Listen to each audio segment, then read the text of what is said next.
back to Movie Reel. I'm your host, Kevin Tracy. I'm Samantha Tomlinson. And joining us today is our very special friend, Mr. Aaron Silva. Hey, thanks, guys. You've been on here a while. Welcome back. You've been on here so many times. I'm trying to think. So it started with Space Jam, and then... It did start with Space Jam, and I was so angry that you guys said, we want him back to be angry again.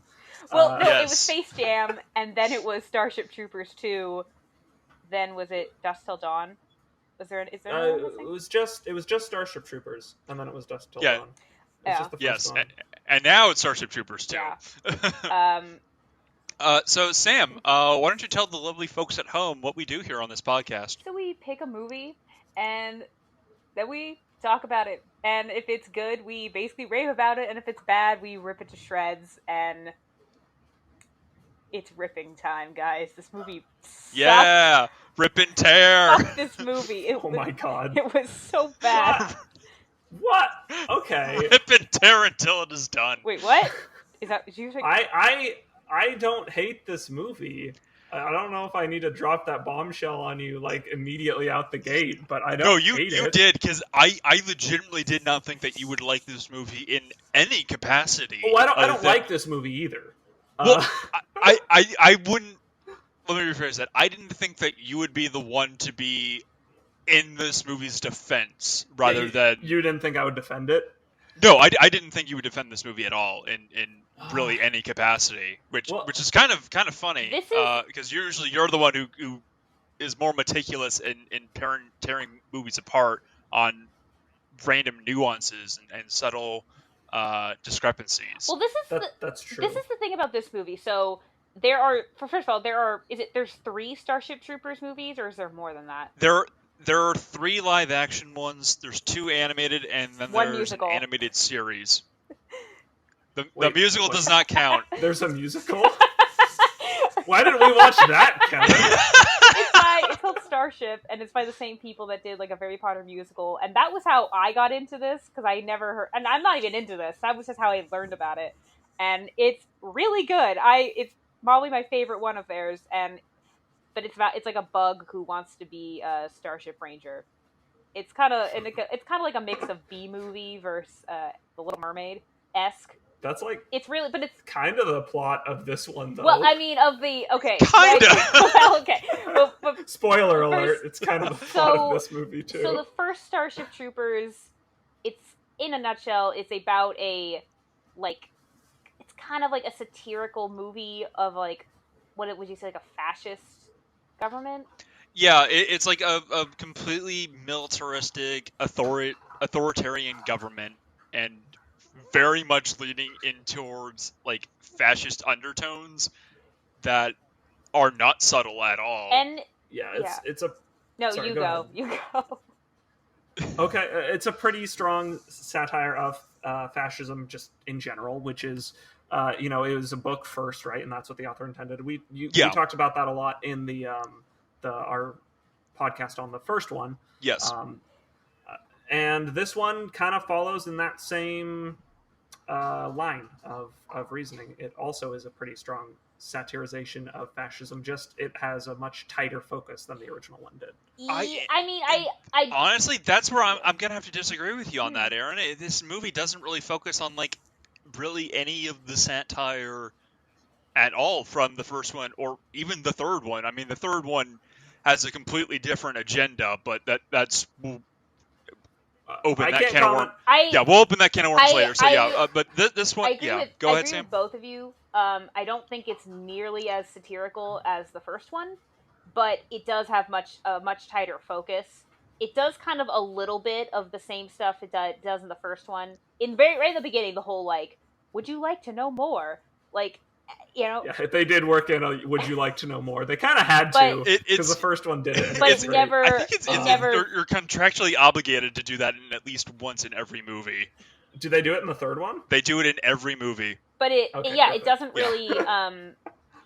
it doesn't really come up again. And it definitely has more of a tighter focus, and that's kind of what I think part of the issues are. But the thing about the last movie...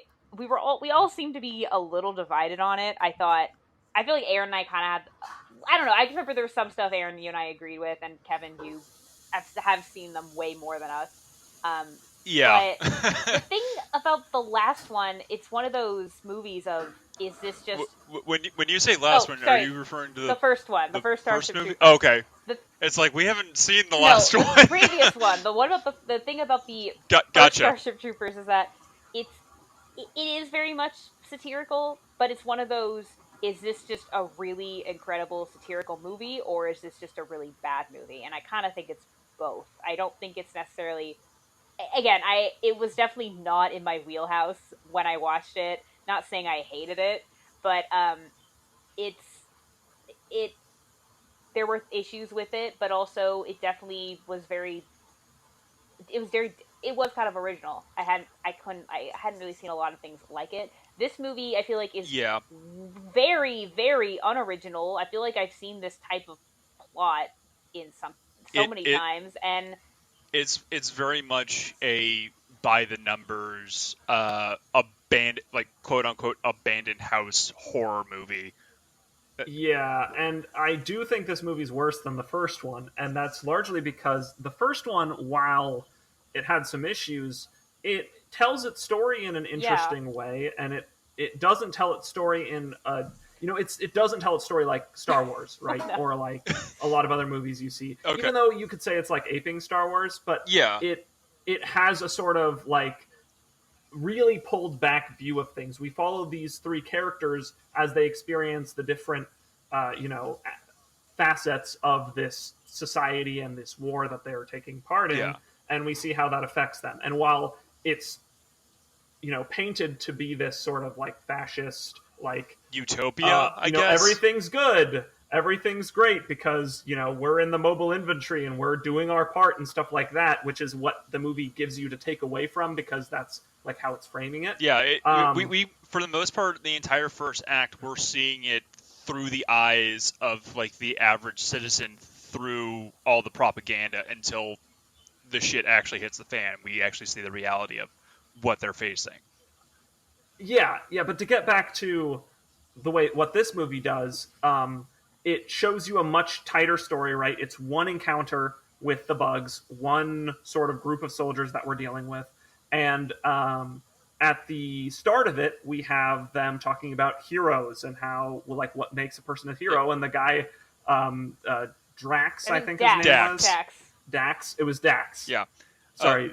Hold on. But before we even get to that, it's funny that you mentioned Star Wars, because this movie literally opens up with an opening scroll of text recapping the first movie, just like Star Wars, except they didn't even have it. Just looked like a PowerPoint presentation recapping the events of the first movie, and then showed like the propaganda piece that you were talking about, that just showed random B-roll footage just indicating that they were in a war, and then they reference all these like key events and like a couple characters as well, and then not introduce them in the movies. It's like, why would you even tell us that?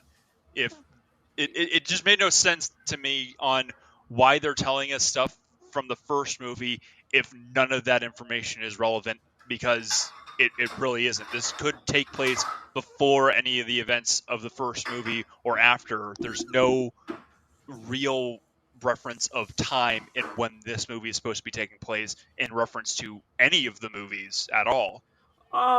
There is, but it's really subtle. Like, you don't need to have watched the first movie to watch this one and understand what's going on and get what's happening.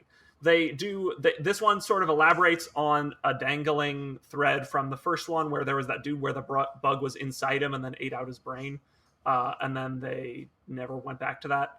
And then the like electrical fences that they have set up, the like permanent encampments that they have set up that are way more advanced than the one that they had in the first movie, do indicate that this is in the future. This is after the last one, and I think they just put that scroll in there so that like fans wouldn't be confused, because the first one did have a cult following, and that's mainly who they're making this for. So of course they put in Easter eggs at the beginning to appeal to the fans, because that they're the only ones who are going to watch this movie. But okay, so I'm glad you mentioned I'm glad you mentioned the fence, because I have a lot of notes for that.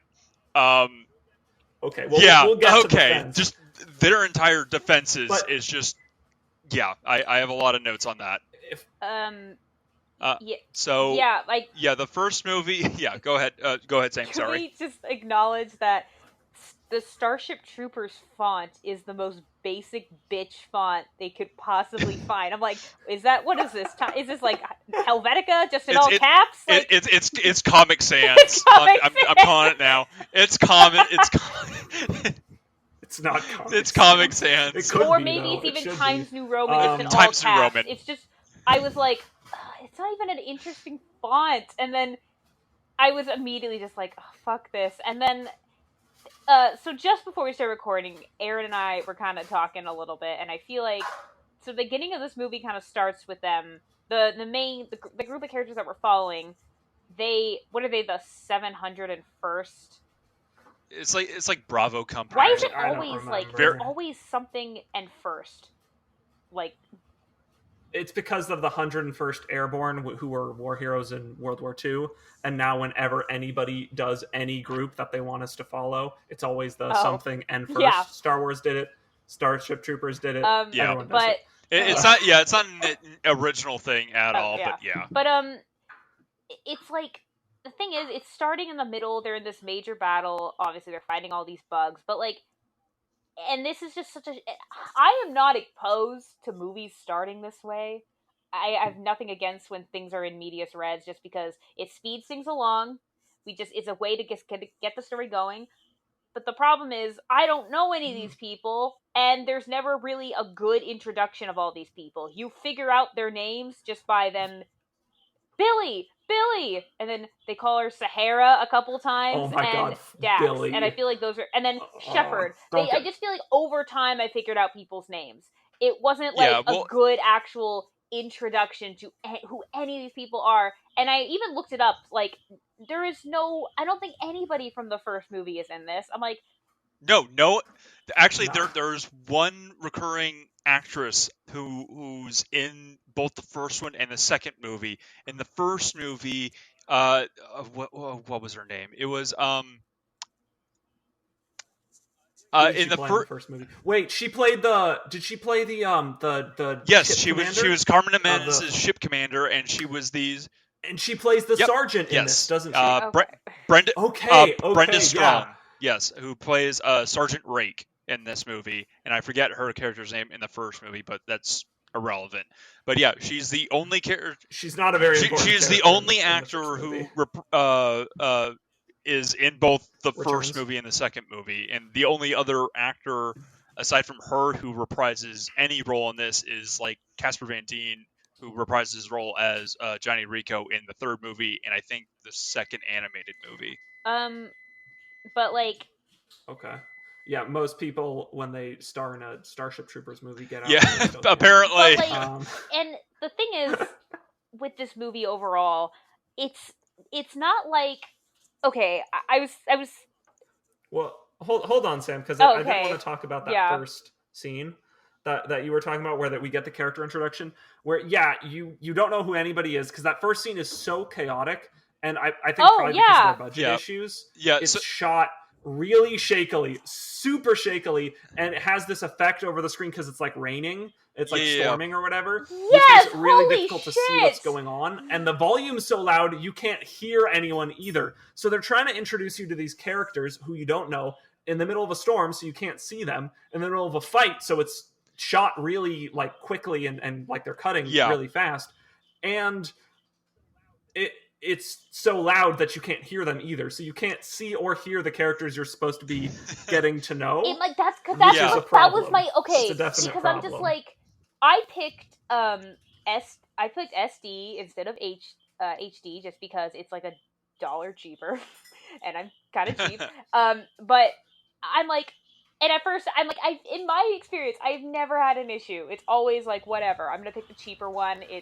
It never has been an issue, and I don't even think it was an issue. I just think that's the movie. But yeah, I'm like, it's like I couldn't see anything, and I'm like, what the hell? And I feel like, you know, we've seen movies where it's raining really hard, or there's like a dust storm, or it's snowing, but it's still, the image still looks clear. And this, like, I'm like, is there a filter?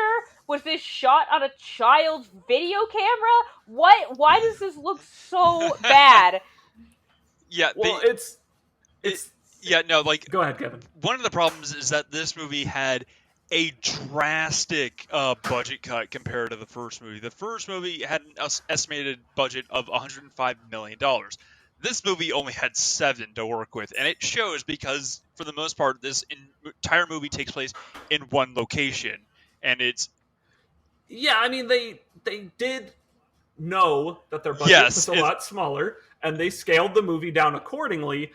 Which I think was smart. I think if they had tried to make a movie like the one they made originally, they wouldn't have even finished. It would have been like Asylum quality bad, like Sharknado's level of effects. Yeah. And honestly, I don't think the effects in this movie, on the whole, they don't age well. But for what they had to work with, it turned out okay. Well, that actually, wait. Let me put it this way: they compare fine with the first movie. They're about the same as in the first movie. Now, this came out 7 years after that, so you'd think they'd be better. They're not. But I think they're basically the same. And again, they're like, it comes to a certain point where, making the effects look even better and even better and even better doesn't help all that much with immersion of the movie. Like, I got what was going on. Most of the time, it looked accurate. The actors, I think, did a pretty good job of acting with the stuff that wasn't there, unlike some other movies where you can tell that nothing's there, like the Garfield movie or Lost in Space. But that actually made... So, okay, I forgot what I was going to say. What were we talking about? I just lost where we were. The effects of CG and how well it's held up, and the comparing special that to the first one. Just they were fine. I didn't have... Were they practical? Were they more practical as the... They did some practical. It was pretty much the same with the first movie. The first movie, they worked with the company Amalgamated Dynamics, who did a lot of the practical arachnid warrior animatronics, which kind of bummed they didn't really have any of that. I mean, you did see a couple dead arachnid corpses and body parts kind of embedded into their radio and stuff like that. So that was kind of cool. They had one leg prop. They had one leg prop that I think they used every time they needed to have the actors physically touch the monster. I think it's the same prop every time. Seems like it. But because there's the one scene where you see him picking up an arachnid leg, and then you have the other scene where it's of course embedded in the comm system, and that's basically it. But so I mean, again, they obviously didn't have the same budget as they had for the first one, which is why they had to do the sort of body snatchers. And even that, you see kind of the larva that they pick up after it gets shot out of Rake's head, and it's that's a real thing. And even the CGI of the arachnid warriors, even though we see them very sparingly, they like you said, they look pretty much about the same quality-wise as the first movie. But it's hard to tell because there's always dust particle effects, a storm going on. They do their best to make sure you can't see them as much as possible. This movie is notorious for how dark it is. And I have this on DVD, and I had to turn the brightness up in the middle of the movie because of how dark it was. And my movies my TV is pretty decent about brightness levels, so it's I don't really need to adjust it. But this one, I legitimately had to turn it up because there are certain scenes, especially towards the third act, when they're the power shut off and it's they have that blue filter that almost looks like a dark light almost. They went a little hard with the blue filter. They were trying to do the Helm's Deep it's pitch black, but we can't actually have it be pitch black because otherwise you can't see what's going on. But they didn't do as good of a job as I remember my question. Never thought I'd hear this compared to Lord of the Rings, but all right. I mean, it's not fair. It's not a fair comparison. It's a pretty mean comparison to be this movie was only one of the biggest cinematic experiences that's ever been put to film with, literally thousands of people across the globe working to make sure it was a masterpiece for its it was time. just made by Steve in his garage. 60 people in. Yeah, exactly. What do you mean you didn't do it the same way So, Peter This fucking motherfucker Jackson over here did? comparing Citizen Kane to Sharknado. I remember this was my question that I had. What was this? Was this in theaters or was this straight to video? No, this was straight to video. Okay, This was straight to thank video. No, God. it 'cause wasn't I'm in like, theaters. it was just so. I feel like I've seen straight to video. There's been plenty of movies I've seen that have been straight to video, and they were way better or way higher quality than this. And this Yeah. was just like I'm like, yeah, I can see this solely being like kind of like Highlander, kind of cult where they made a sequel. Actually, no, that's different because they made a sequel that was more just for money, but it was for an audience and it was just so shitty. But Yeah. that's different. But anyway, the but other, damn it, yeah. I had another. Oh wait, no, I do. Okay, you have this. You own this movie. Why? I own all three Starship Troopers movies, the live action ones. Yes. Kevin, why do you? I don't only own bad movies? movies. I just like watching them more. That's true. You do own Godzilla Final Wars, which is the best movie of all time. But We're gonna need to talk about that one at some point. God, Um, God will smite me down. I'm for bringing saying you that. on for that. One Please do. thing that continuously made me laugh about this movie was due to their small budget was their use of props for this movie, specifically their guns. Did either of you notice anything particular about those the guns? guns. Specifically, their muzzle flashes. the sound they made was kind of the weird. muzzle flashes are They're literally strobe like lights. dollar store toys that they more or less spray painted like gunmetal black, and they're just strobe lights in the barrel. The strobe light and the problem is they didn't have a way they couldn't do the special effects to make the muzzle flashes look like muzzle flashes, which isn't that hard, but they still couldn't do it. It was in 2004, so it was probably harder back then. But also because they used the like shitty like strobe light basically to make them light, they couldn't use the normal like gunfire sound effects, so they have to use like the like lasery sound effects, and they just don't sound good, and they also sound like lasers, but the guns obviously aren't shooting lasers. Like you see like bullet impacts like multiple times throughout this movie, and good. I think in the beginning you hear like a couple like bullet casings like fall on the floor. It's like they're clearly firing bullets, but the gun indicates otherwise. Yeah, no, the guns weren't great, and maybe that's why the main characters never use guns, because they're stupid. Yeah. But we'll get to that later. We were in the storm where we get introduced to most of the characters, yes. Right? And that first storm sequence, basically the entire time the movie spends outside of the bunker, is not good. They have their whole, like, we have to retreat to the bunker, and the general stays behind to fight, and then they basically just like run to the bunker, and all the bugs just sort of let them and then the disappear. bugs gave them their personal space, which exactly. is and very kind kind of them, I might add. It's very polite. The polite bugs.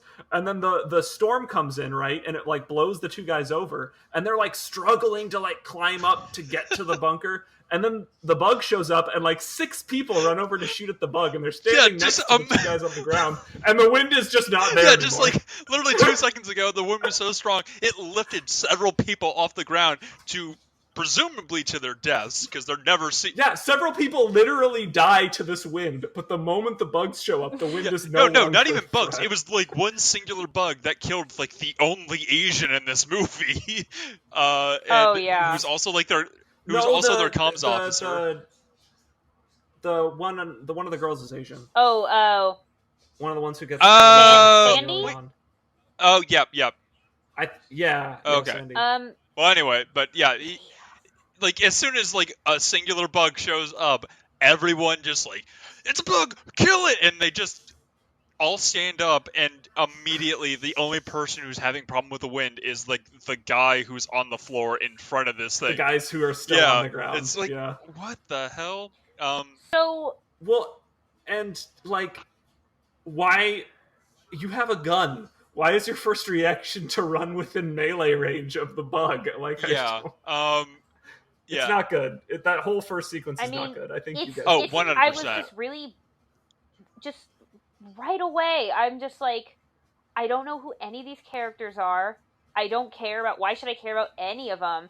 And I feel like I've seen enough movies or like read enough scripts where I'm like, I know that I'm not supposed to care, but I do care because like they've given me enough for me to care about this character, even if it's poorly written. And this, I'm just like, I was like, I was pretty early on. I'm like, oh, okay, great. Maybe they'll all die and the movie will be over. I'm like 15 minutes in. Like, I was so like, yeah, just die. I was just so uninterested.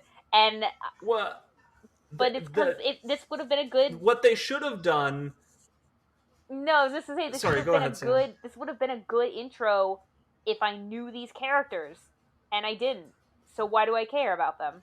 Yeah, no, like what they should have done is had them backing up in like start the movie when they're like mid retreat to this fortress and have like a short engagement with the bugs when they get inside and close the door or whatever.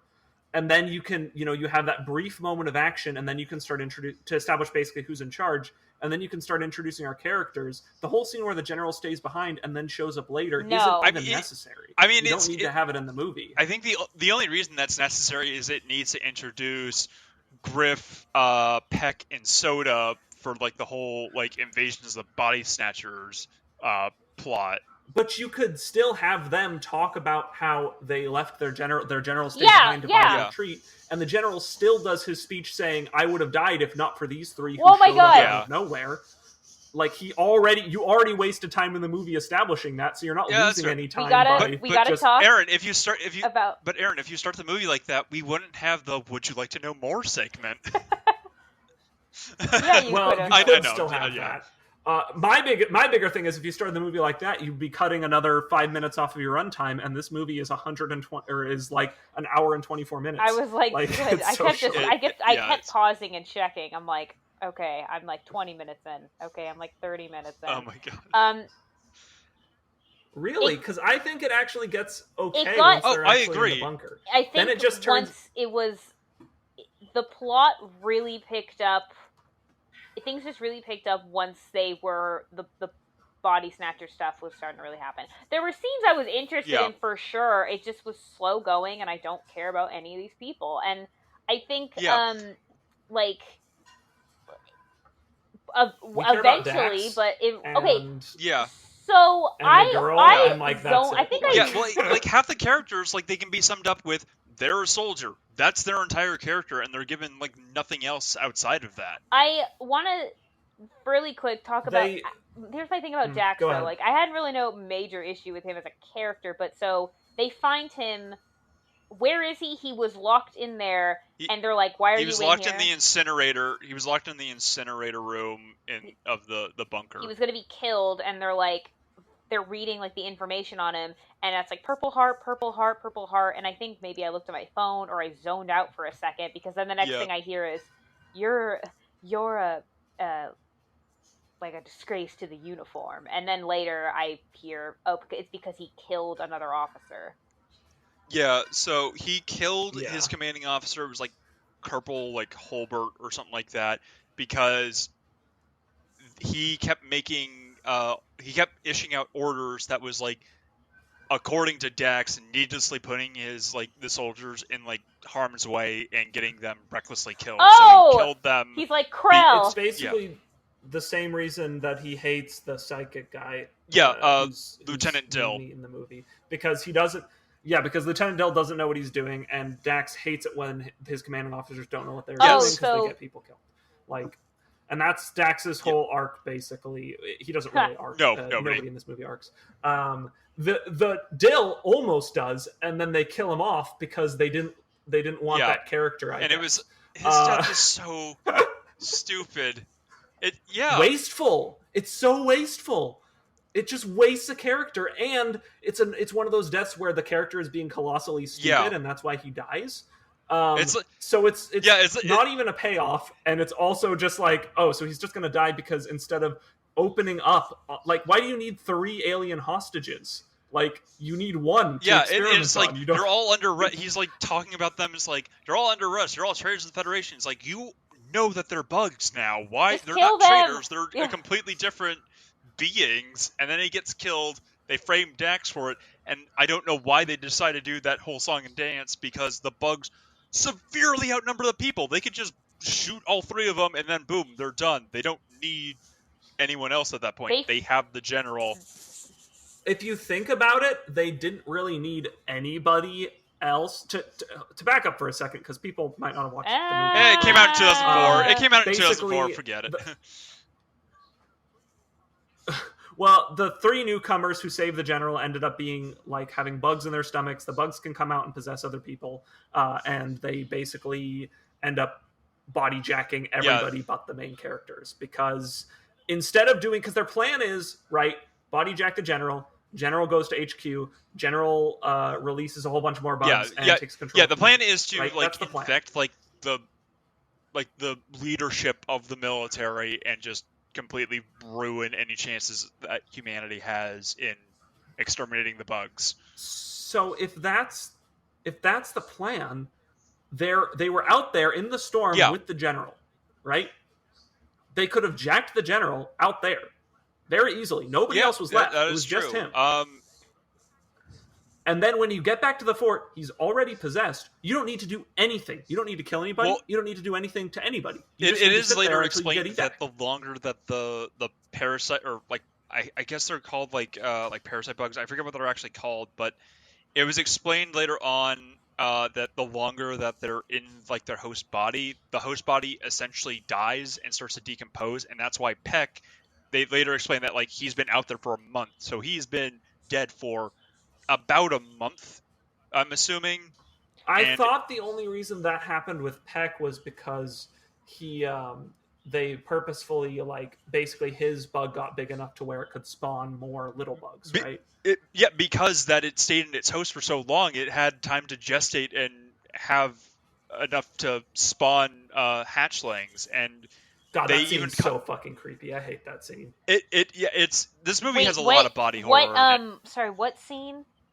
The one in the bathroom where he throws Peck's corpse into the room and it splits and turns into the bug, and then he locks them in the bathroom.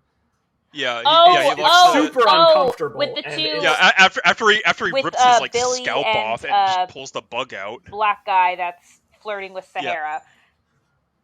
Yeah. What's his name? What is like? See, I don't even know most of their names. The medic dude. I don't know the medic. That's Griff.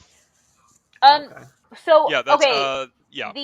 The people, just to clarify, so Shepard brings when he shows up, he has Soda, who's unconscious, or she's asleep, I guess. Peck and Griff, right? Yes. And did you guys recognize Peck? I had to look it up to confirm, but I was like, wait a minute. And wait, Sam, who played Peck? Peck? Who's Peck?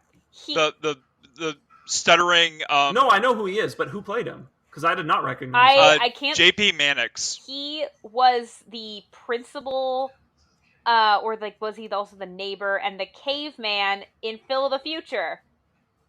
I haven't seen Phil of the Future. What? That's been so long since I've seen that. Oh, okay, but like he's the he's kind of like the neighbor. I thought he looked familiar. Actively trying to. He's either like actively trying to like evade his suspicion, kind of. Yeah. But the real question is who played Charlie Soda. Yeah. According to Google, why don't you explain that one, Aaron? According to Google, it is played by Kelly Clarkson. As well as the actual actress who plays her, Kelly Carlson. Yeah, they're both listed on Google as having played this character, and if you look at them, they don't look similar. No, at all. No. So I just think that was someone that would have actually made me more interested if Kelly Clarkson was in this movie.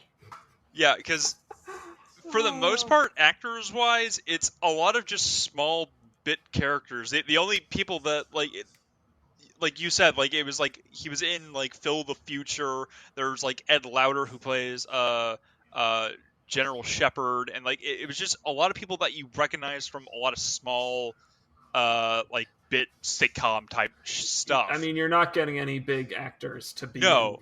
in this movie, not with Yeah. the budget that they had. Yeah, with the budget that they had, yeah, but like in like Starship Troopers and like the first one, like they were relatively like up and newcomers. Like they had done like some stuff, but like for a lot of the actors, like I mean, they, Neil like Patrick Harris is the biggest star from that one, and he's not yeah, exactly the biggest star in the world. well yeah, like they had like not Jeremy Irons, Michael Ironside, Clancy Brown. True, they did Yeah, have him in there. yeah, Who he was actually in Command and Conquer 3, the video game. He yeah. plays it. I know. He plays in the live action cutscenes. I know. Which is just I love perfect. that. I love that shit.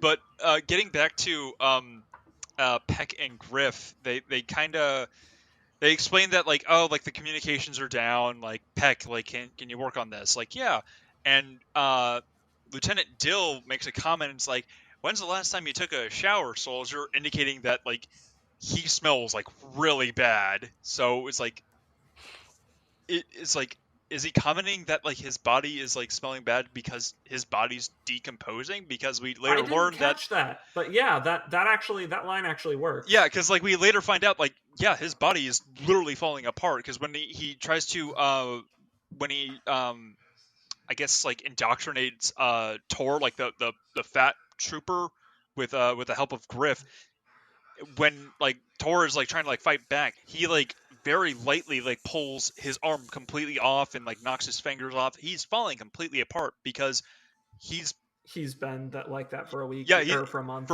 Yeah, he's been decaying very slowly for a month because this bug is just killed him and is using him as a puppet. And we see that like Griff, like his fingertips are like completely black because they're completely petrified and like rotten. Oh, so it's like, oh, so okay. yeah, like if they did that to the general too soon, then by the time that he actually got to high command, he would have looked like a walking corpse and would have been put either immediately into quarantine or under immediate surveillance and suspicion. Yeah. So it's like, I mean, that's fair, but like I still think that they made some tactical blunders here. Oh, immensely. The bugs in this had every opportunity to win. I hate that they humanized the bugs. Did they? I mean, they did. kind of did that with the brain bug. Yeah. Well, here's the thing: the brain bug is still a bug, and it still acts way different than people do. Right? True. The whole point is that the bugs aren't really able to be understood by people. But then in this one, the bugs are basically able to pretend to be humans flawlessly. Yeah. And I just... also, I just want to point out, I think this is like the only time these bugs show up in like any of the movies. Like, I don't know about the TV show, but as far as I know, this is the only time these types of bugs ever make any type of appearance. Yeah, I mean, I don't think they really... And the speech from the general at the end when he's, like, been possessed by one of the bugs, and he's like, this is why we hate humanity and it must be destroyed. Yeah. Like, it doesn't work because the whole point of this whole, like, war is the fascist government needs to keep having wars, basically.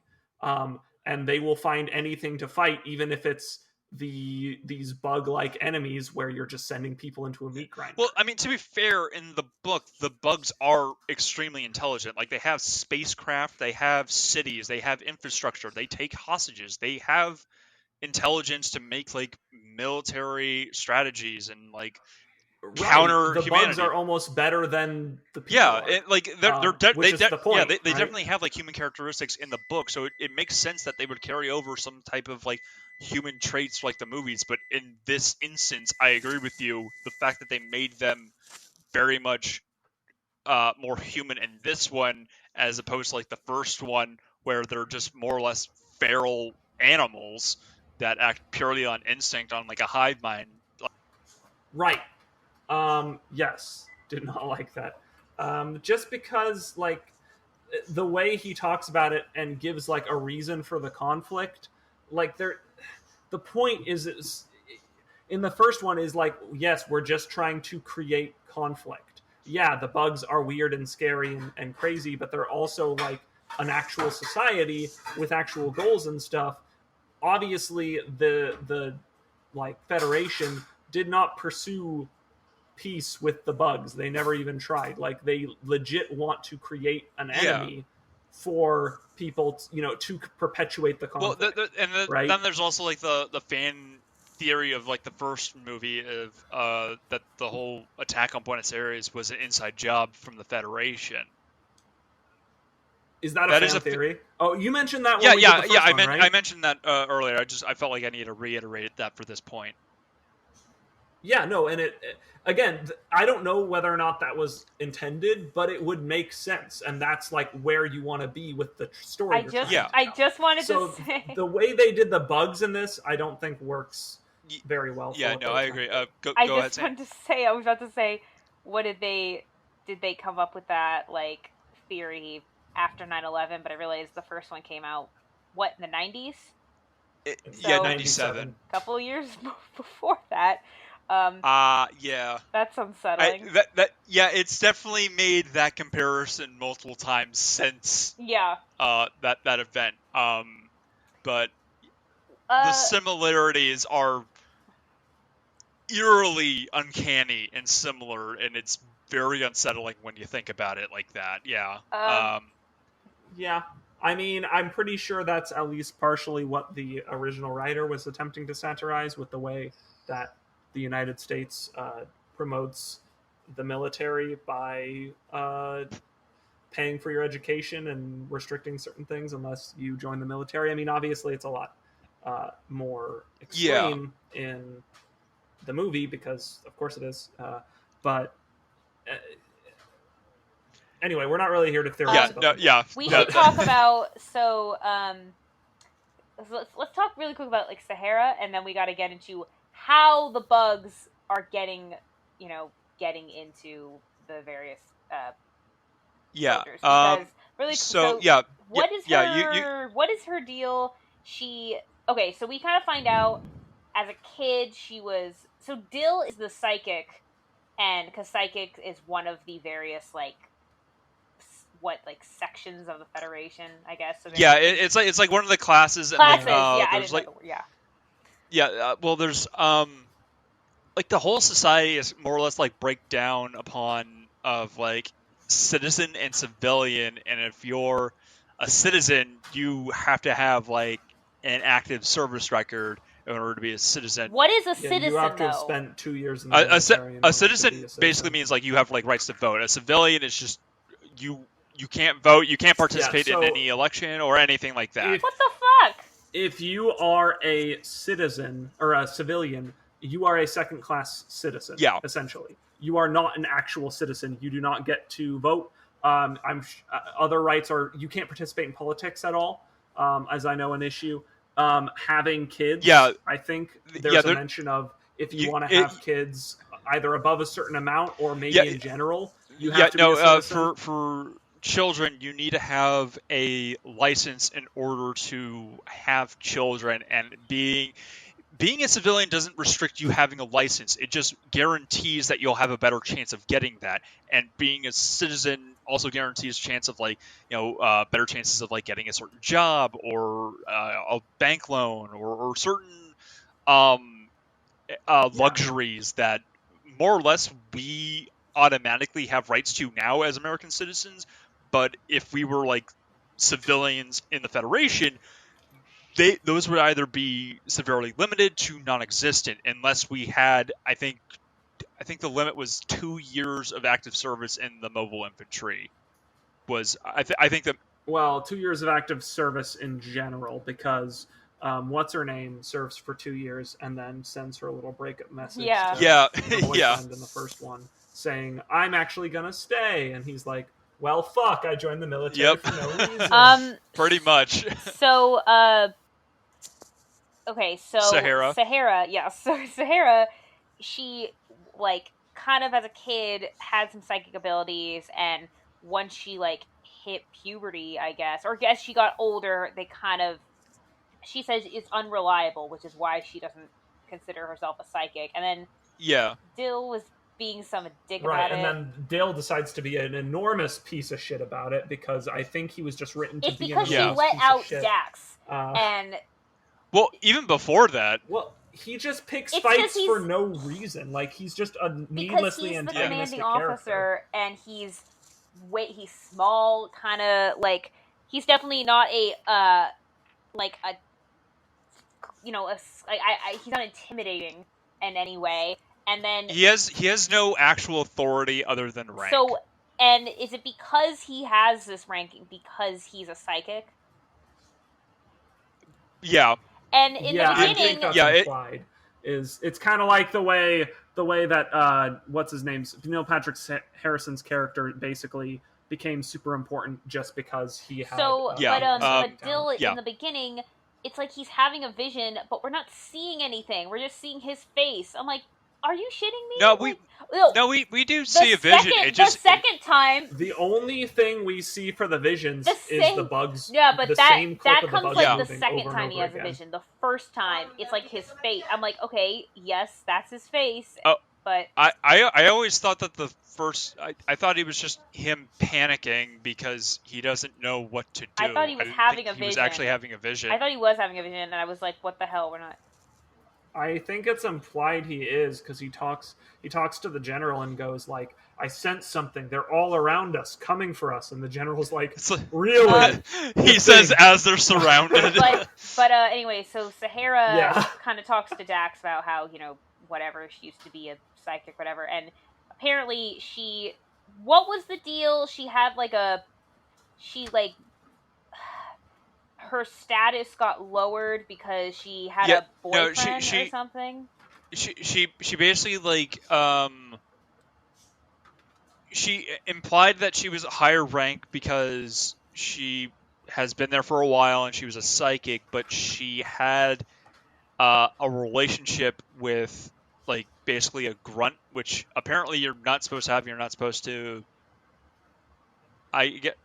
Well, obviously they allow relationships between people of similar stature, but even in governmental jobs today, if you try and have a relationship with someone who's your inferior or your superior, that's not allowed. I mean, prison, right? Like you can't have sex with your intern. That's not ethical, regardless of whether or not you're married. There's many reasons why that was unethical. It's not okay. So that's basically what she did. Yeah, no. So it's implied that she had a relationship and later find out that she's pregnant, so I guess that happened very recently. Yeah, I'm like, what the hell? The guy died. Yeah, how did I guess she was just pregnant? always. Who got her pregnant? Was it it Billy's was the kid? No, it was the her boyfriend that she was talking about in the beginning with Dax, and she has the picture that she drops and and she says he's dead. Did he die in that attack? I guess, is that what happened? Because we see a character die in that, but it's shot. It's never explained if he died in that first engagement that we see, or in an engagement before the events of that first engagement, because she literally just finds out she's pregnant at the last 30 minutes of this movie. Yeah, they use morning sickness to and she doesn't even, which you don't get that if you've been it was she doesn't even register that she's pregnant. It's Rake that says that's morning sickness and being pregnant makes a woman crazy. It's and she's like, wait, I'm pregnant? It's what? See, how do you not know? That always pisses me off because I have never been pregnant and I have never looked this up, but it does seem like that is the cliche. So you throw up, that means you're pregnant, and it's just it's such a cliche. I feel and again, I don't know. I think it's because I've seen it so much. I'm kind of it's every movie, basically. Every damn movie, and it's but I just think it seems like sometimes when they find out they're pregnant, then the next thing that happens is they're throwing up, and then they throw up. Oh, I'm pregnant, and I just hell, by that logic, I'm definitely pregnant because I had to throw up not that long ago in the early mornings. According to every movie ever, I am pregnant. Goodbye, everybody. I have to go on maternity leave. Since I've turned 21, I feel like I've thrown up more than I did since I was like a baby. Like, because of like, I mean, I'm fine. I don't have a problem. But like drinking issues and like of mixing or trying really hard like not to be sick. And I feel like looking back, I'm like, it's like I feel like I've thrown up more as an adult than I did as a kid. It's like, surprise! Welcome to our intervention episode for Sam. But anyway, well, yes. they have her the get Federation. pregnant, The and Federation I'm not just sensed really sure why. I think and sent a, I don't know, a sperm to her egg, I guess. I think they just have her get pregnant so they can have the scene at the end where they're talking about her kid growing up and getting a meat grinder. Like, I don't see any other reason for how her being pregnant contributes to the plot other than the obviously manufactured reason of, oh, well, we found that people who are pregnant can be more psychic. Which is just that made more sense. All right, that was I guess. Bullshit, but also I'm like, that's convenient. And she... it's extremely convenient. But there was also a scene prior to that when, like, Dill's, like, talking about, like, oh, like, you used to be psychic, and it's like, oh, yeah, like, I kind of lost it during, like, around the time I had puberty. It's like, oh, yeah, and he says, like, something pretty, like, misogynistic. It was like, oh, yeah, like, that happens with women, like, when you get all your estrogen. Yeah. It's like, wait, if too much estrogen makes one less psychic, then wouldn't just having like some hormone therapy make people more inclined to be psychic? Like, I feel like that could help you guys out in like a war effort by having like hormone treatments and like in order to have more chances of like psychic. Starship Troopers. If it works, I guess, yeah, why not? But. Oh my god. Yeah, that's a plot hole that I bet they didn't see when they wrote the initial script of that. If it's just hormones that make one less susceptible to be psychic, then wouldn't just hormone treatment counteract that and make you more inclined to be psychic? Yeah, so, you would think. The writers didn't, but you would think. So let's kind of jump ahead and talk about how everybody how people started getting infected by the bugs. And so Soda, it becomes very obvious that she is a bug, like, in disguise. And she's like asleep, I guess. She's the femme fatale. She's the femme fatale of the group. Can I just say that the scene with her and Dax was actually Yes, 100%. Sam, why don't you cover that? I was like, she basically goes up to him and is kind of flirting with him, and he's like, "Are you flirting with me?" He's like, "No." She's like, "No, never." And basically, she just wants to have sex. He's like, "Oh, okay, you want some action, okay." And then he's like, "Drop and give me 100." So he got a bunch of energy, use it, and I'm like, "Good for you, Dax." And then she's like, 1, 2, 3, and he's like, "Make it 200." I'm like, and then it just goes back and it's like, "I'm gonna go shave." I'm just like, I appreciated that. That's easily the best part of the movie. For sure, because the second the movie started and it said, like, because it was Amazon, it said at the top, like, you know, the rating and, like, some violence, language, and nudity. And I'm like, shit, because the last movie had a bunch of, like, random-ass nudity. And there was, like, the shower scene that notoriously Paul Verhoeven recorded while he was also naked along with everyone else. And then there... Oh my god, I love that. I actually love that. It's like, in order to get all the actors comfortable that would make me more uncomfortable. He is like, "No, I'll direct this also nude, so you'll also all be comfortable." But alright, whatever floats your boat. The thing about... Yeah. I honestly think that scene works, like, is that nudity feels more like... I feel like that's better than the nudity we got. Yeah, no, because it made a little the nudity more in this sense. movie is purely fan service. It's 100% just fan service. It absolutely is. It's just there for the male gaze, and the nudity in the other movie is okay. It's kind of like too, there is a sex scene. There is a sex scene in the first movie. I was talking about the shower scene. Yeah, the sex scene really is just the same thing. So I guess there's not really a dividing line there, except that like all the character, like the shower scene, they're building the characters of the people we're seeing. They're establishing these people as human. Same thing with the sex scene that finally happens between the Izzy and Rico. mobile infantry people. Yeah, Izzy and Rico is we've watched their relationship build, and it's also a milestone for Rico because he's finally moved past his his previous with romance, Carmen. And she basically. had like a crush on him the whole time. Now they don't use Izzy's character very well. They basically kill her off for male pain. Yay! But Yay! in this one, Charlie Soda has no character except as a mindless "I want to fuck people," which makes sense because she's a bug. But like, still, she doesn't have a character. And the moment she wakes up till the moment she dies, her only purpose in the movie is to seduce Yes, men. or be naked in the scene, which she's naked like 2 or 3 times throughout this movie. She's naked in like half the scenes she's in, I think.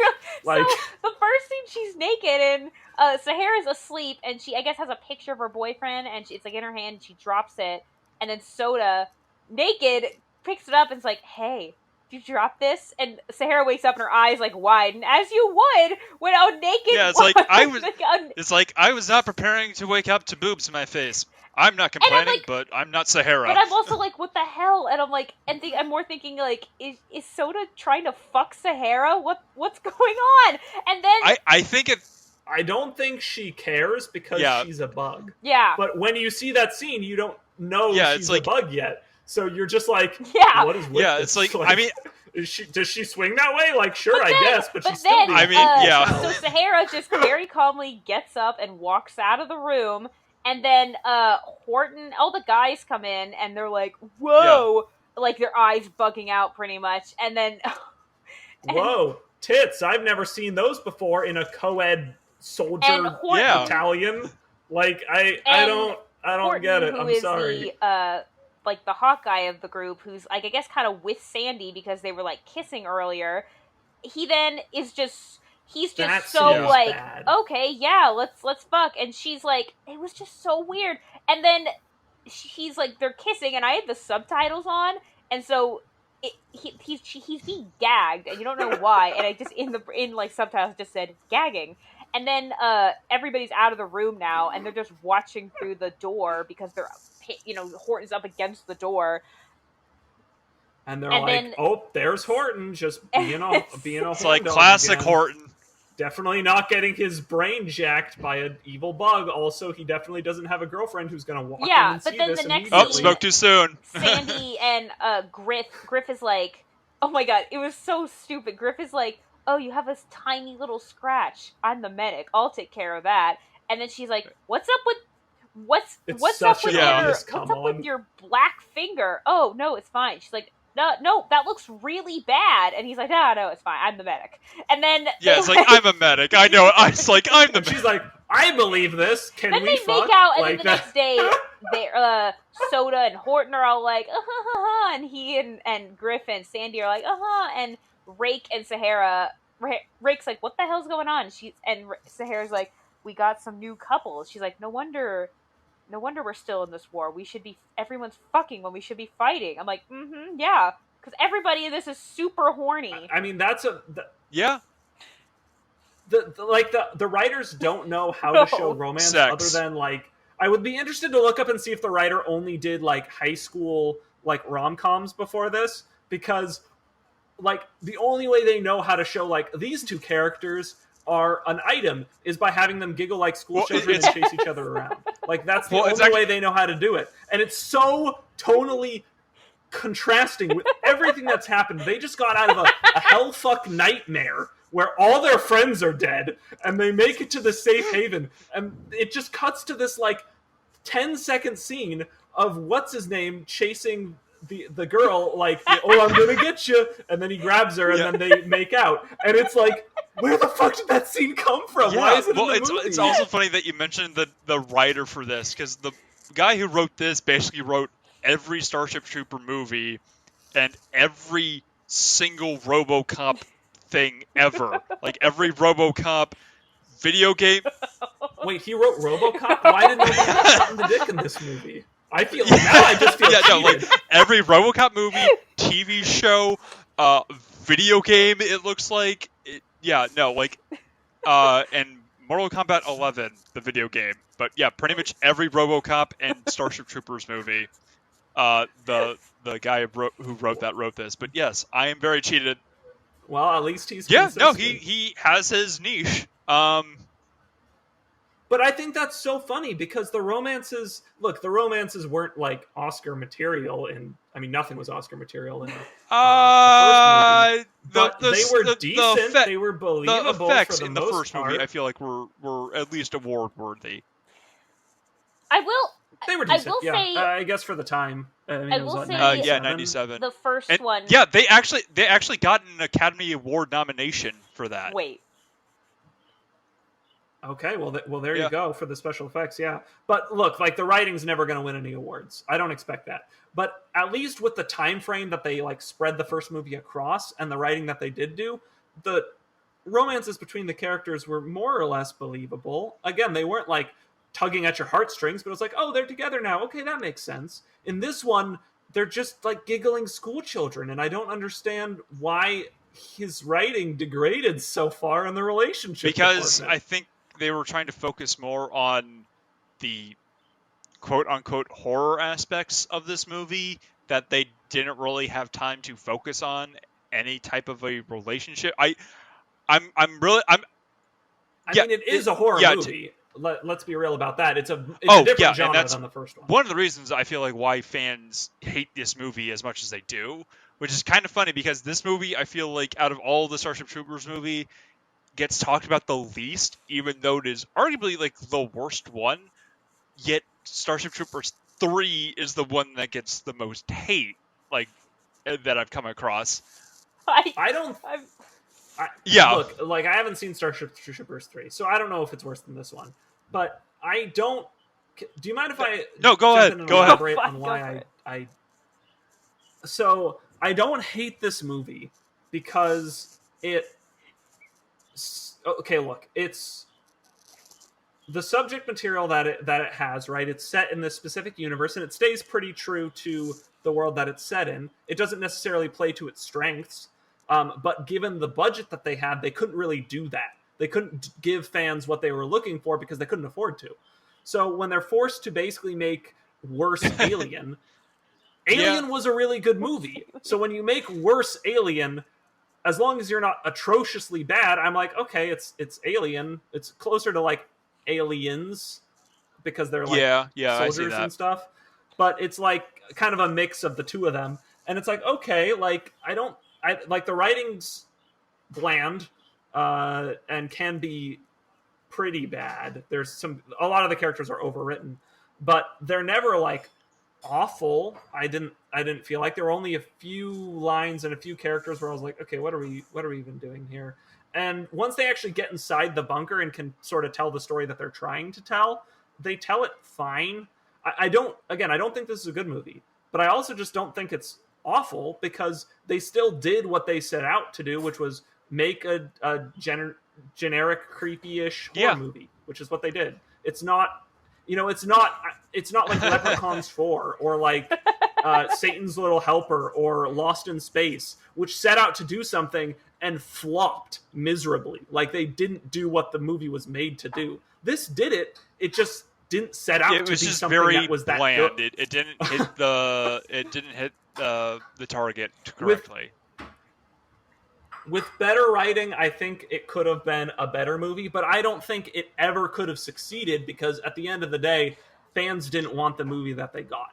And they did try and stay close to the source material. Like they did say, hey, like this was all a satire on this, this like fascist government and stuff like that. And this time they focused on, these soldiers who get sent out and basically ground up and they get used by fascism to perpetuate the system when they hated the system. And that's exactly what happens to Dax in the story. He hates the system. He's a criminal. He's killing people because he thinks they're making shit decisions. And then he ends up dying basically because if he goes back, he's going to be tried and hanged. And they're like, oh, well, he's dead now, so let's use him as a hero. They use him like solely for propaganda at the end of the movie, and they even says like, oh, he's even famous for these words. It's like, and Yeah, and they changed his final words. When his Murderers final do- words were, But "Murderers don't by get the to way, go home." his delivery And- of that, it's clearly dubbed over because he says like maybe 3 words. But Oh, yeah, I'm glad you caught that. I'm so glad you caught that because I was like, yeah, I that's have no idea what obviously the actual line ADR. of dialogue is, and I want to know what he actually said, because what he said in the movie, "Murderers don't get to go home," is clearly not what he said. It's something else, and I want to know what it is. So And "Murderers don't get to go home" isn't like that great of a closing line. It's okay. I mean, so for I'm kind of wondering, for like, final words, it's okay, but I mean, it makes no sense that he decides to stay and sacrifice himself on guilt for no wait, let me explain. Okay, sorry, go ahead. He's deciding to stay to sacrifice himself even though he has ample time to leave, but he's staying because he's there he's written to portray guilt for having killed a superior officer, when in an earlier scene he shows no remorse for doing that. In fact, he feels that he made the right decision by killing his superior officer in order to save the rest of his troops. So See, I don't I understand got why the idea he's that his I, sacrifice. I agree with where you're coming from there, and that doesn't make sense. But that's not why I think he decided to kill himself.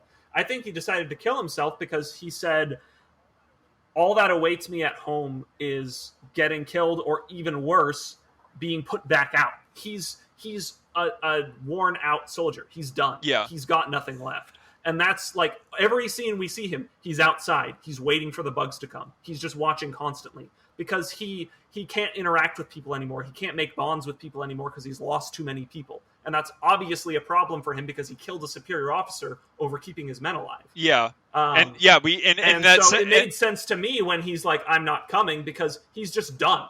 That's it. He's had it. He's just going to stand here and he's going to kill as many bugs as he can before he dies because there's no other solution for him. There's no way forward. Okay, I do see the sense in that, but was it written well to get him to that point? No, not really. not really. It could have been done a lot better. He's still the best developed character in the whole Really movie. well put. Yeah. Really well said analysis, Aaron. Like, I agree. liked his character. He's the only character in the whole movie I liked because he knows what he's doing and he's actively working to make their situation better. Yeah. Everyone else is either stupid or a bug, acting to make their situation worse, or I don't an really actual think antagonist. Sahara or Rake were stupid. Although I did, everybody else I will give, but like, or even Shepard is like fucking Rake. Rake though, but Rake like realizes what's happening to her and like kills herself because she doesn't want. Like, I have more. Yeah, no. Rake, but I have some issues with the Rake. Same. The Rake scene with her when she gets bugged. Yeah, that scene is disturbing. That scene pisses me off, honestly. Like it. Okay, so they basically did. Have you seen? I Spit on Your I Grave? know that movie. Yeah. Clip. This movie did I Spit on Your Grave in like 10 minutes. We were all in that class together. We saw that clip, and I don't really know if I ever need to watch that movie. Yeah, but no, that scene just infuriates me for multiple reasons. Mainly because at that point they go through like the whole song and dance of like framing decks, even though the bugs outnumber them. Like, right, which makes no sense. They could just walk up and cap them all one by one, and it would be exactly. over. Like, movie's over. Like, the boat's gonna be there in like an hour. You don't need to go through this whole song and dance of like killing or locking them up. It just makes no sense. But so Billy goes to try to get Sahara. She like locks herself in the barracks because Billy's being like super creepy and he has a gun on him. So she like manages to get to the barracks. She gets locked in there, and then Rake shows up, and then like the other 3 or 4 like grunts show up, and they like attack her. She like punches a couple of them, and then one of them immediately like grabs her by the waist and kind of like puts her on the ground and like really slowly, like almost like places her down. And her genius strategy to get out of that hold is to flail her arms around like a goddamn windmill. The windmill. I was talking with Teresa about that she's just like, there's like a legit like 5-second clip where he's got her like basically his arms are underneath hers and he's like pulling her back against him, trying to like pull her onto the ground. And instead of like doing what you see every character in movies do in that scene, like elbow Or him headbutt or him. do something like that, or headbutt, yeah, she's literally windmilling her arms. Yeah, like for like legit like 3 rotations before it cuts. And like, literally the entire first movie, their entire sense of training is hand-to-hand combat against human combatants. Human opponents. Yeah. And you're a fucking sergeant in the military that focuses entirely on that shit. So unless they completely change the curriculum on how the soldiers are trained when you started, you had no fucking excuse for getting taken down that easily. I get that you're... The characters have like... They want her to be like Sarah Connor, basically, or like the main character of Alien. Yeah, right? The like Ripley. no-nonsense Ripley, tough lady. yeah. Ripley, thank you. Ripley. I keep wanting to say Ridley because Ridley Scott. I thought you were going with Metroid, but never mind. Because God, I'd love to see that movie remade, but Ripley is replaced with Ridley. I think it would be a much shorter movie. Oh my god. Anyway. He wouldn't fit in the ship. So she gets pinned down, and a dude, like, basically mounts her and then puts his bug inside her. I'm sure there's an analogy there somewhere. Yeah, we're just going to go past that. We're not even stopping there. But my problem is, like, our main character is currently doing nothing against the guy trying to kill her. And our other main character has been taken prisoner and is locked away. And they both get bailed out by a completely separate character. Like, okay, the psychic lady, I don't know, Sahara. She's such a passive main character. She does jack shit for the plot. Yeah, no, her brilliant strategy to get out of that is to just bash Billy on the head with a metal pipe, and even that doesn't stop him.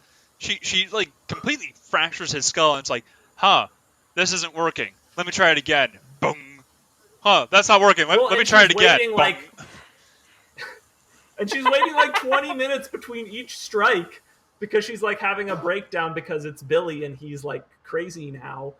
But it's just, I don't know. She's just not a very engaging character, and she doesn't do much. My bigger issue with that scene was the fact that she manages to get away from Billy and everybody, and she just steps out, like they're like all in the kitchen or whatever, and she steps just outside the door, and she's just watching and like screaming as like they're like taking rake.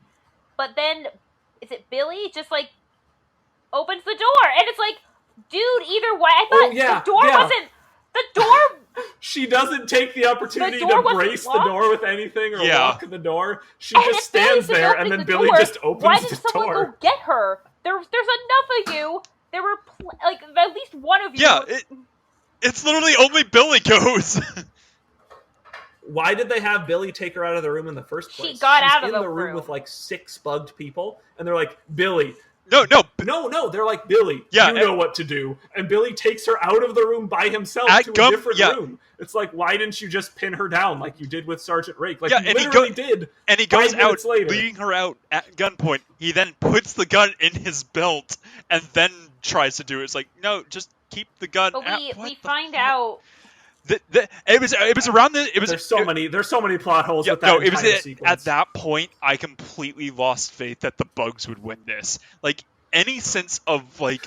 the bugs are stupid. The bugs are so stupid. In the last 30 minutes of the movie, any strategy, element of surprise, anything that they had for any sensible plan or structure completely falls apart at their own complete and utter incompetence and sheer stupidity. It was like, and it's such a drastic shift because they were like, we have to write them to be really smart to get this far, but then we have to write them to be really dumb to fuck it all up. Like, and it's because their heroes don't have enough agency to overcome the challenge they've set for them.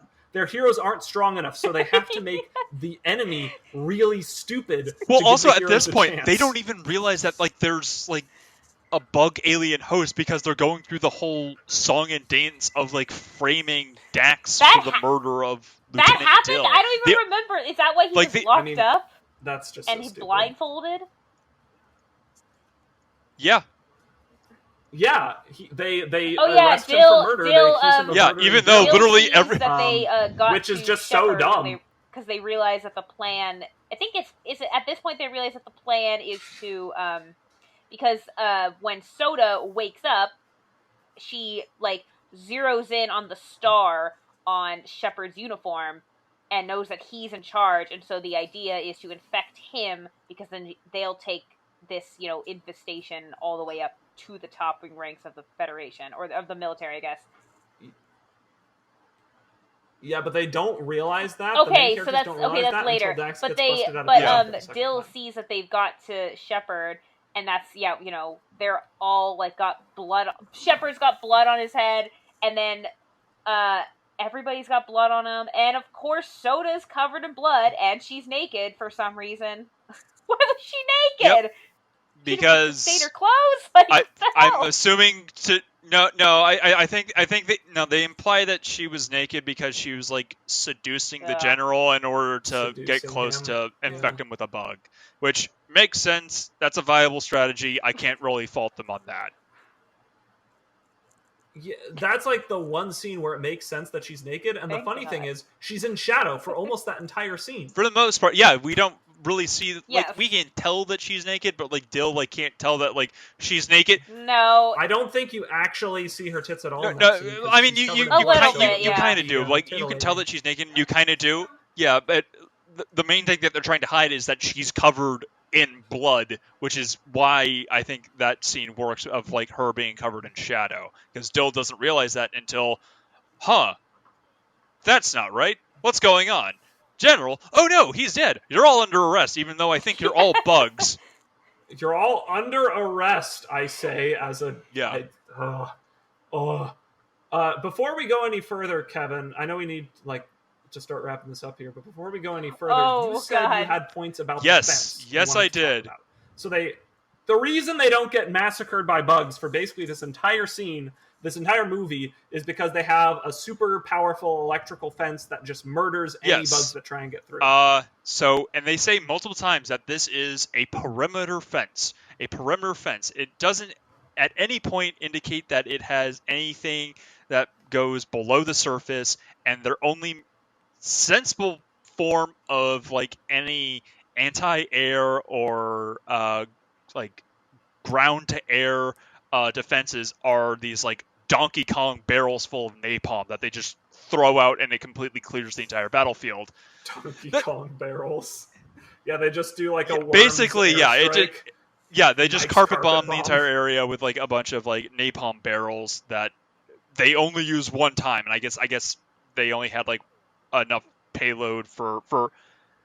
I think that's not really a plot hole, but the plot hole is that they have a perimeter fence, and in the first movie, there's the entire Whiskey Outpost scene where we see that the bugs are smart enough to dig tunnels underneath a complex military base made out of sheer metal, steel, and concrete, completely take them by surprise, kill everyone, and then there's also the flying variant types of bugs.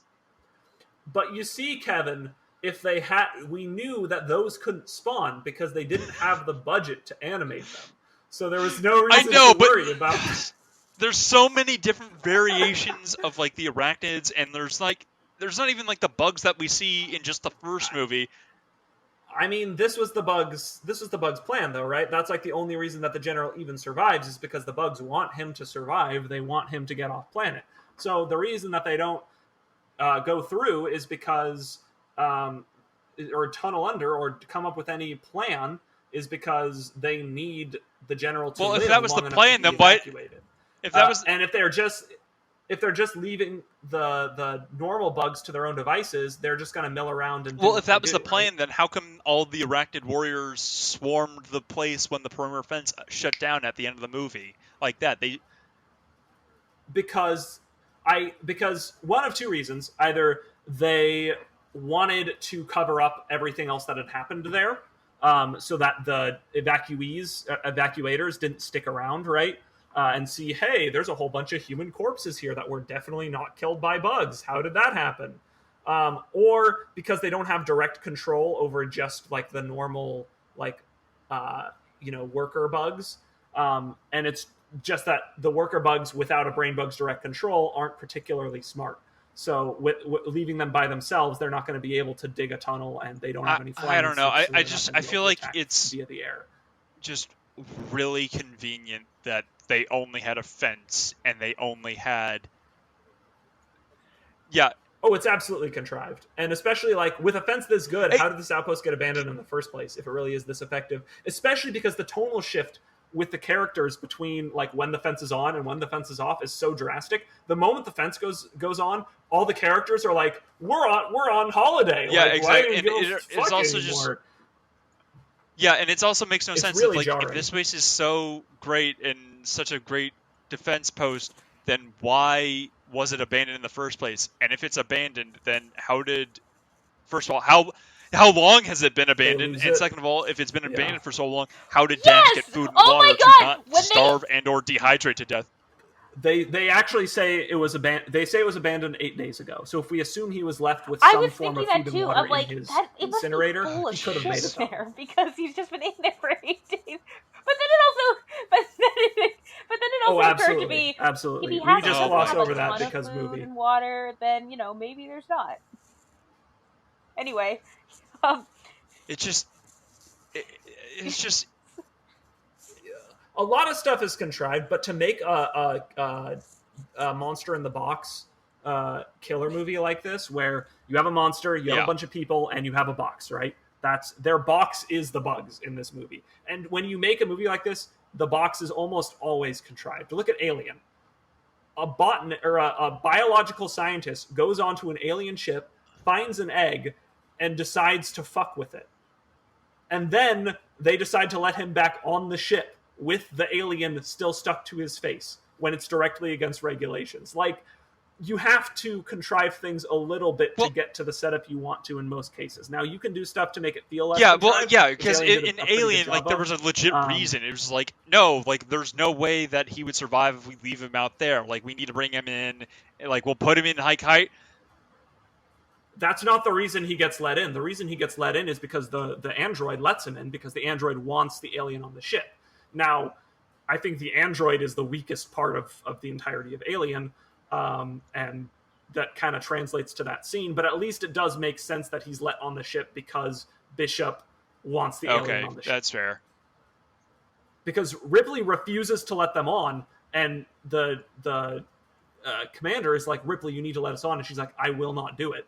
And then Bishop walks up to the actual hatch. No, that's legit fair. I legitimately forgot about that. It's been a long time since I've seen it in the Alien movies. Oh, okay. It's fresh in your mind then. So I remember it pretty well. But anyway, we're not reviewing Alien. We're reviewing a much worse movie. And it is a bit contrived, but I don't mind that. What I mind is when your characters don't arc, the plot that you set up doesn't really... when it has a bunch of plot holes that don't make sense. Can we talk about the that what's her name uses? No. Do you guys know what that's about? It was like when Ray gets possessed by the bug, she just takes like this like satchel of a bunch of like syringes that I remember what it was like amphetamine or something. It said like something, and it was either like a typo or like a future drug, because it's like, is this supposed to be like meth? So if it says amphetamine on it, I'm assuming it's supposed to be it was either like a typo of something like that, or it's just like a fake super future drug, because she like injects like 8 of those syringes into her body, and then she just goes fucking berserk on like half the people in the movie, and then and that's when saves both the main characters. Blows her head off, even though it's like, wait, you okay.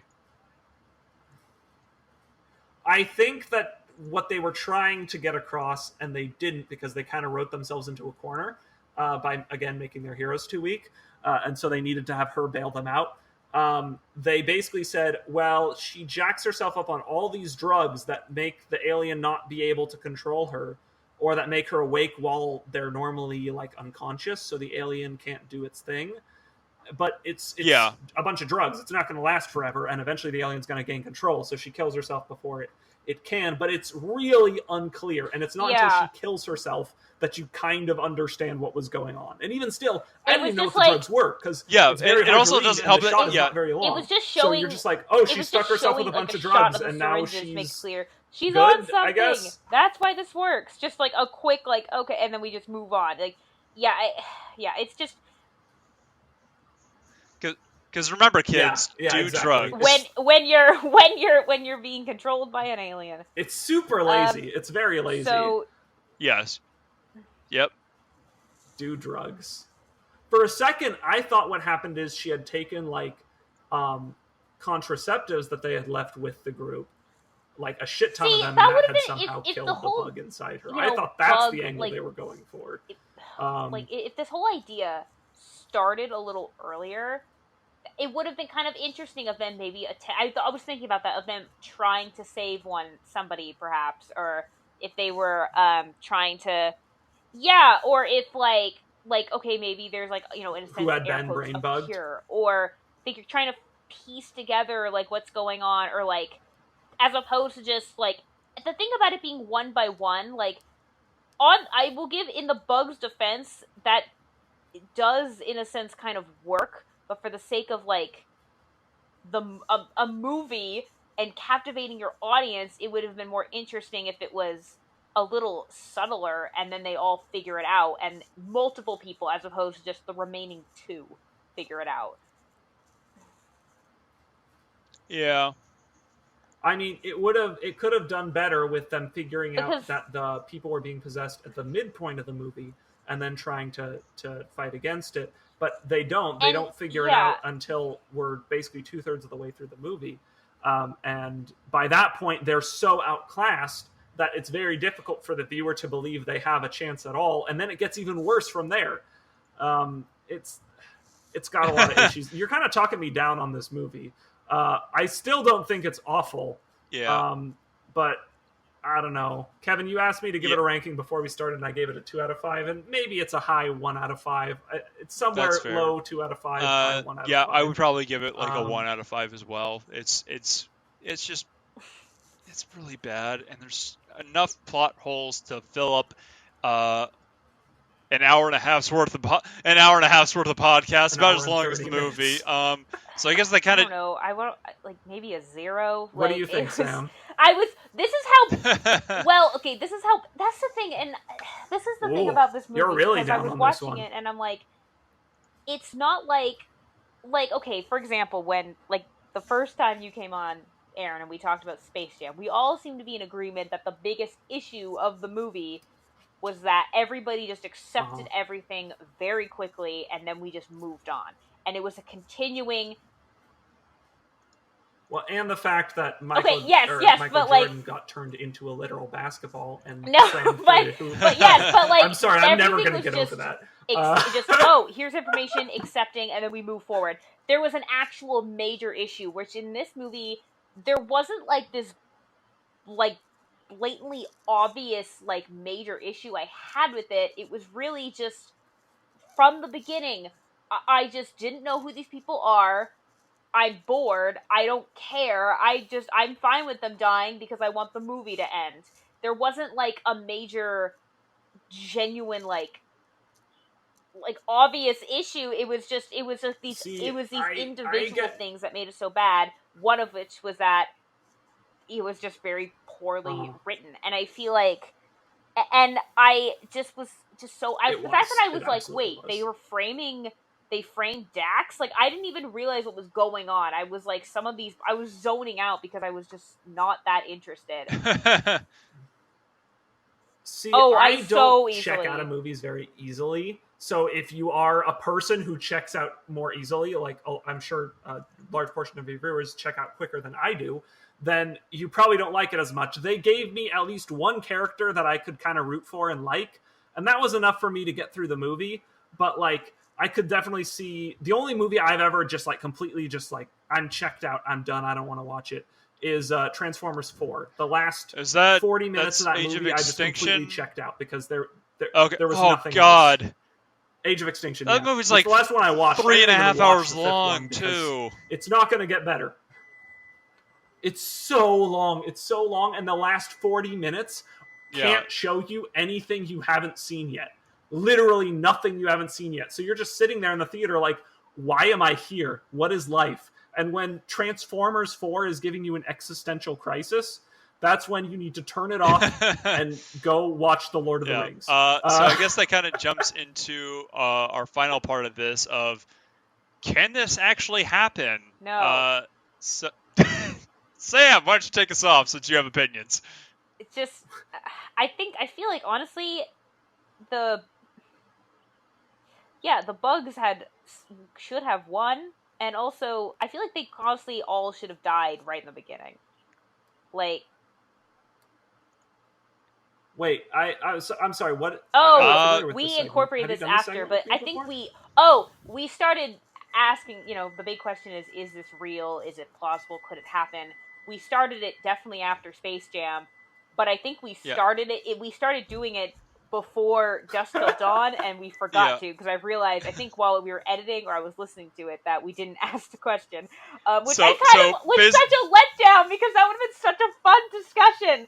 But anyway, so basically, I mean, that would have just set me off. A real world scenario. Pretend this movie exists in a real world scenario using real world logic. Do you think the events of this movie could have actually happened the way it was portrayed in this movie? Yeah, no, 100%. No, Sam is 100% right. The bugs should have won. No, Yay, I'm 100% there was no right. reason for them to have a sudden decrease in intelligence to the point where like the humans are like, huh, something's fucky is going on here. It gets so far down the rabbit hole, like of just like there's no way back from where our heroes are at, that you're legit sitting there like, what can they do? And you want that kind of feeling out of your movie, but you want to have seeded in little things that build up to this is how they're going to get out of this. Otherwise, your ending feels like a Deus Ex Machina. And in this case, the Deus Ex Machina was super meth, the extremely tight lips of Dax, in that he was able to resist the bug when literally nobody else could, and were infinitely better equipped to defend themselves against the bug. And while watching it, I was actually in debate. I was like, is this, to me, the worst movie that we've done is Doom Annihilation, and I was actually wondering if this was worse. And I realized, like, this movie, I think Doom Annihilation was just super boring until the end, but I felt like things were a little bit clearer. Like, I understood roughly what was going on, and, like, there was a little bit more explanation on, like, what the characters are dealing with, and like why they're mad at the main person, like whatever. Whereas, but it was also just really boring until the last like couple of minutes of the movie. Whereas this, like, there was a little bit more of a plot. It was just, not executed well. So I'm like, I'm just going back and forth. You prefer this over Space? You prefer Space Jam? This over Space Jam? I had or Space a Jam ton over of fun this? watching because it was ridiculously bad.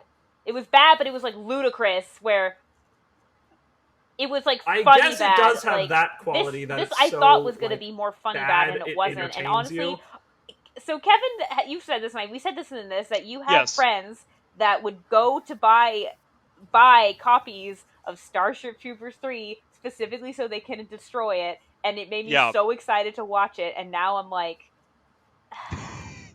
I'm now scared. Like, this movie was so bad, and I thought it was, when you said it was a shit show, I sent it was the gif of like Patrick like maniacally rubbing his hands together, and it was like, it's just like, bad. Oh, you poor naive fool! You have no idea what you have just agreed to. But like, I thought it was gonna be like, you said it was a shit show. I thought it was gonna be like funny bad or like more entertaining, and it was just like bad.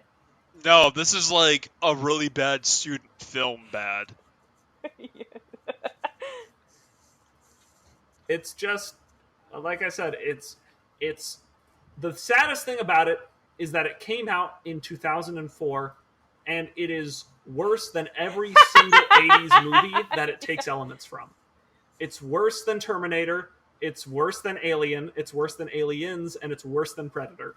And it takes elements from all of those movies. The sad thing is that not material. only is it worse than all of those movies, it's worse than all the movies that rip off those movies that came out around the same time as those movies, like Star Creature and what was it? It's like Exterminator, like all these like movies that are just blatant rip-offs of all those movies. This is worse than the rip-offs. I haven't seen the rip-off, so I couldn't talk about that. I generally try to avoid watching. It's like, well, we're talking about trash movies, then you've come to the right place. Yeah. I mean, you have the highest tolerance for trash in movies Thank you. of anyone I've ever met, Kevin. And Sam, you're not far behind if you've kept up with him on this podcast. I mean, you know me, Kevin. My tolerance is with video Sonic games. 06 I don't play anything once. I beat Sonic 06, and you know what? It wasn't that bad. The worst thing about it was the loading screen. You could have learned a second language. I wasted so much of my life. I could have watched this movie instead of the loading screens and gained slightly more entertainment. On that note, Sam, where can these lovely people find us for other episodes of our podcast? You can find us pretty much wherever podcasts are available. Apple, Spotify, Stitcher, Overcast, Google Podcasts. I'm sure there's one I'm missing, but like, YouTube, Spotify. Okay, I said Spotify. I know. I'm just covering YouTube, the ones that yes, we are actually caught up. So yeah. Yes, yay. And yeah, so please like, subscribe, make a comment, preferably if it's a nice comment. Make a suggestion. We're also on Instagram, so yeah. Anything else to add, Kevin? Or actually, Aaron? No, you pretty much covered all of that. Aaron, thanks for being here. I love it when you're here, so you'll be back. Thanks. It's always a pleasure to be on here and to yell about movies for an hour with you guys. I appreciate you giving me an outlet so I can just get worked up about stuff. Yeah, we always need to let and you it's always interesting. We were originally so I cannot tell you. So we had talked about I think back in May just before we started Star Wars Month, we had thought about what we're going to do in the fall, and we came up with a couple different ideas, and then Kevin, you made a really great suggestion, but ultimately we're like, let's just put this off till next year because we need more time to plan for it. And then we were like, why don't we do Space Jam, the new Space Jam, and Starship Troopers 2? It'll be like the month of Aaron. And then Space Jam didn't happen because it left HBO. So yeah, before you guys got a chance to watch it. I'm the only one out of the group of the three of us who saw Space Jam 2, and now I feel wasted. I'm gonna be very interested to come on for that show because you've told me you think it's worse than the original Space Jam, and if it is, I feel like there are aspects that are worse than the original Space Jam. I'm not gonna. Yeah, I don't know. They're kind of both in the air. I feel like a lot of people have nostalgic a higher regard. Yeah, like a higher regard for the first Space Jam because of nostalgia, and this movie. I don't know. There's just aspects of this movie that just feel very distracting. I gotta say though, I find it really funny because we bring up our Space Jam episode a lot, and I listen to it a lot. And I recently checked, and I think according to our analytics, that is our most downloaded episode. Which I'm more curious. That's not just me, right? Like someone else is listening to that, right? It's funny. That's why I listen to it all the time. You have I made guess movie so. real I'm history, happy to Aaron. have You are been now our there. most popular co-host.